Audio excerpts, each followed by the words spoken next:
Molt bona nit. En Xema, un dels nostres mags més coneguts i reconeguts, és protagonista, juntament amb d'altres professionals de l'humor, d'aquest llibre. Bé, del llibre El libro serio de l'humor. Bé, tal com diu el seu títol, sembla un contrasentit, però aviat sabrem de què parla.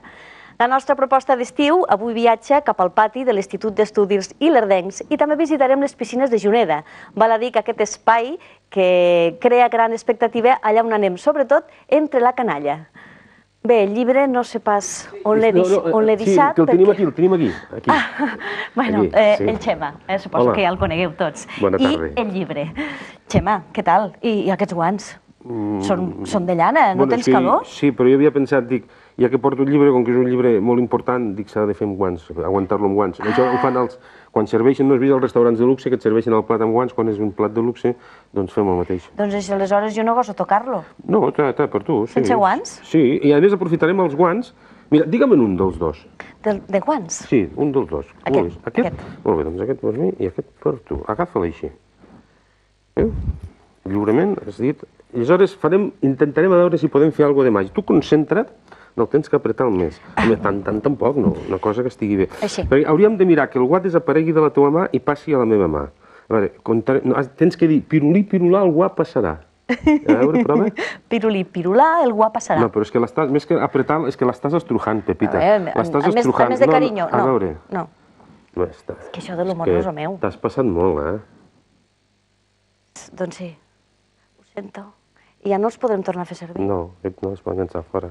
Bé, senyors i senyores, això només és un petit apèndix del que passarà a continuació. Careta i comencem.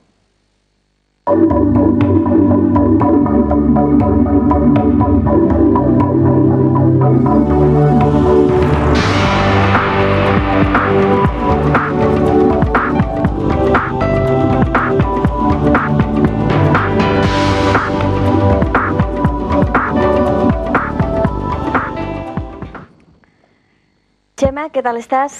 Bé, bona nit. Per mi sempre és un plaer vindre aquí. I nosaltres un plaer tenir-te entre nosaltres. No fa massa vas venir també al Més a Prop per commemorar... Els 20 anys. Els 20 anys a dalt. Sí, però ja fa quasi més de mig any, sí. A dalt de l'escenari. Precisament va ser aquest any. Sí. Però ara vens aquí per un motiu diferent i ets que, tal com dèiem al començament, ets protagonista de El libro serio de l'humor. Sí.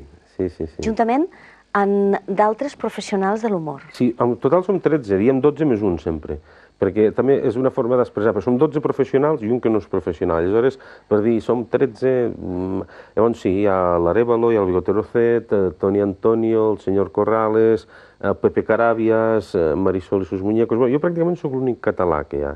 Els altres són tots de Madrid o Sevilla i tal. D'on surt aquesta proposta? Bé, la proposta surt d'una associació professional que es diu Asumes. Asumes és Associació per l'Humorisme Espanyol i aleshores té la seu a la capital d'Espanya, a Madrid, i doncs d'allí surt i un dia em truquen i diuen, escolta, volem fer un llibre i tal, doncs perfecte. I el cert és que fa molt temps que ja estava pensant en un llibre així, m'anava apuntant coses que em passaven, fa molts anys, no? I quan ho van dir, doncs va dir, quants folis s'ha de fer a quin espai, i ja només va quedar agafar això, i tal. I aleshores hi havia el problema que vam dir, bueno, i això com ho repartirem, no? Els caldes que es facin, però suposa que se'n vendrà molts. I vam dir, cap problema, nosaltres som molt generosos, donarem tots els beneficis a la Creu Roja, que hi fiqué a la pàgina 2 o així. És a dir, que tots els beneficis que es facin amb ell... Inclús ens paguem... Per l'associació i per la Creu Roja a Madrid. Sí, per la Creu Roja, quan ho han tramitat ells, és per la Comunitat de Madrid, sí. Molt bé. Val a dir que no ets tampoc l'únic mag que estàs dins d'aquesta associació, l'únic mag català. Pues jo diria que sí. Sí? Jo em sembla que de Catalunya soc l'únic... Aleshores està tocat per carambola, Soc l'únic que hi ha. És a dir, hi ha altres mags, però són de la zona de Madrid. Sí. Has dit 12 mags? No, 12 mags no, 12 humoristes. 12 humoristes, o relacionat amb l'humor, més un que és un que també està a l'associació, però que no és professional. Aleshores érem 13 perquè quadràvem el número de... Bueno, no sé en quines històries, el Toni Antonio, que és el president i el que ho ha muntat tot i tal, doncs sabeu que així li quadrà, i hi havia diferents, vull dir, per exemple, hi ha la Marisol, que és ventríloca, un altre que fa un altre... Han procurat que cada un fos diferent, no?, el tipus d'espectacle que fa. I aquest títol, El libro serio de l'humor, sembla un contrasentit, però segur que ara m'ho expliques. Sí, perquè és que el que no volíem no és un llibre de xistes ni d'acudits, És un llibre en el que expliquem el que ens ha passat als escenaris. Tu saps que a l'escenari passen moltes coses. Abans ho estàvem parlant aquí, doncs jo quan feia teatre jo ho feia després d'equivocar-me al donar els peus de lletra per fotre els altres, no? No es fa, home. I aleshores passen... Després, quan ja t'hi digues en plan professional, ja és una altra història. Però passen moltes coses, hi ha moltes anècdotes, a vegades divertides, a vegades més tristes, i aleshores, doncs, és anècdotes del que ens ha passat quan anem pel món, doncs, tota aquesta sèrie de gent que estem al llibre. És a dir, que podríem dir que amb aquest llibre podem descobrir els personatges que tenim a dalt de l'escenari? Els mags, els humoristes que pugen a dalt de l'escenari, amb els quals només veiem la seva part simpàtica, doncs podríem saber què pensen, quines són les seves vivències, què els ha passat durant la vida. Podrem conèixer, atensar-nos més a vosaltres? No al 100%, però amb un percentatge molt elevat, sí. Sí. Ens despullem una mica. Molt bé.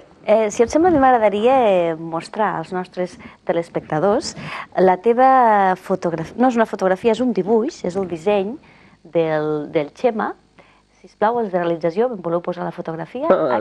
Aquí la tenim. Això és un dibuix de Fernando Corella, que és un dibuixant còmic, com els que teniu als diaris aquí, i ell és de Madrid també, i aleshores, vull dir, per donar una mica de vidilla, em deia, és que ficar una foto, doncs, serà molt... I aleshores ell va fer aquests dibuixos. Això, al final hi som tots aquí, i el dia que vam fer la presentació a Madrid, a la Fèria del Llibre, allà al Retiro, doncs que a mi em feia molta il·lusió que anunciaven pels altaveus, doncs, en l'estat número tant, Fèria de Llibres de Sabina, hi havia també l'Antonio Gala, em sembla que era, i Isabel San Sebastián, i dient l'estat número tal, Txema, Bigote Arrocet, Arévalo, tal, bueno, no, jo sempre soc l'últim perquè va per ordre alfabètic.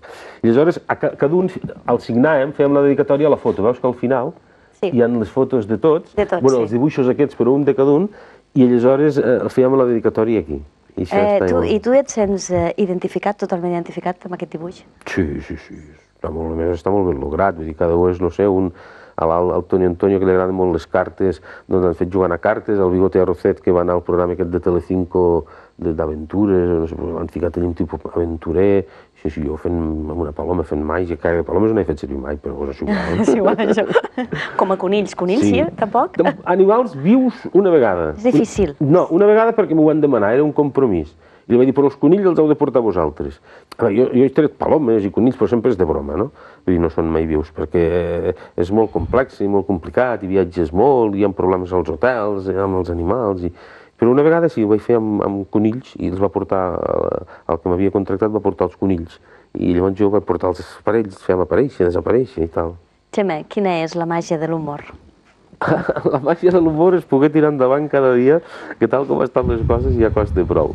Aquesta és la màgia de l'humor. Pel que és artista, sortir en un escenari i fer riure la gent, doncs cada vegada costa més, però vull dir, cada vegada penso que és un repte professional més important. Si sembla, anem repassant una mica la teva part de text que hi ha dins el llibre. Comences una mica amb una breu història dels teus començaments, no? Del teatre, sí. El teatre per mi va ser vital, als 8 anys, fent teatre amateur, allí va ser el meu començament. Després va haver-hi el temps de la ràdio. Expliquem diverses anècdotes de la ràdio, una d'elles molt divertida, amb un company d'aquí que tots els televidents coneixeran, que és el Cosme Garcia, al qual, amb una promoció d'un artista que es deia Jimmy, doncs hi havia tantes fans que al pujar al cotxe, jo havia de marxar amb l'artista perquè teníem un doblete, el portàvem a una altra discoteca i li va enganxar la corbata. I es va quedar, anar corrent al costat del cotxe perquè tenia la corbata enganxada a la porta. I són anècdotes que passen, que llavors, vull dir, suposo que ell es recorda de tota la meva família, però després és molt divertit, no? Molt bé, comences una mica fent un repàs a la teva història professional, a la qual ja ens la vas repassar al començament d'any, quan feies els 20 anys dalt de l'escenari, i continues parlant de sentiments, parlant de pors, del que t'agrada. A tu t'agrada tenir-ho sempre tot controlat dalt de l'escenari? Sí, a tot arreu. Però això, amb un directe, és possible? No. A veure, pensa que jo porto un road manager, que és el que es cuida de tot, que és la meva dona. La meva dona sap si falta llum, si el volum ha d'estar més alt, si el